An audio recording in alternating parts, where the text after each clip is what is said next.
PC. ജോർജിനെ chief whip സ്ഥാനത്തു നിന്നും പാർട്ടിയുടെ വൈസ് ചെയർമാൻ സ്ഥാനത്തു നിന്നും നീക്കിയ നടപടികൾക്ക് അംഗീകാരം നൽകുക എന്നതാണ് ഇന്ന് കൊച്ചിയിൽ ചേരുന്ന കേരള കോൺഗ്രസ് എമ്മിന്റെ സ്റ്റിയറിംഗ് കമ്മിറ്റിയുടെ മുഖ്യ അജണ്ട.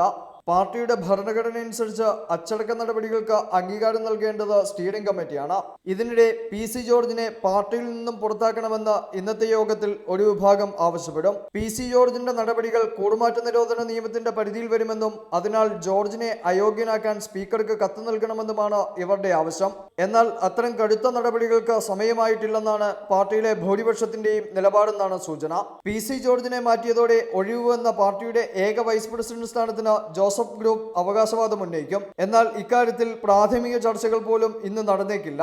ബാർക്കോഴ കേസുമായി ബന്ധപ്പെട്ട വിജിലൻസ് അന്വേഷണത്തിനെതിരെ കേരള കോൺഗ്രസ് ഉന്നയിച്ച ആക്ഷേപങ്ങൾ ഇന്നത്തെ സ്റ്റിയറിംഗ് കമ്മിറ്റി യോഗത്തിൽ വീണ്ടും ചർച്ചയാകും. എന്നാൽ അന്വേഷണ നടപടികൾ പൂർത്തിയാകാത്ത സാഹചര്യത്തിൽ ആഭ്യന്തര വകുപ്പിനെതിരെ കടുത്ത വിമർശനം ഉയർത്താൻ കെ.എം. മാണി ഉൾപ്പെടെയുള്ളവർ തയ്യാറാകില്ല. റിപ്പോർട്ടർ, കൊച്ചി.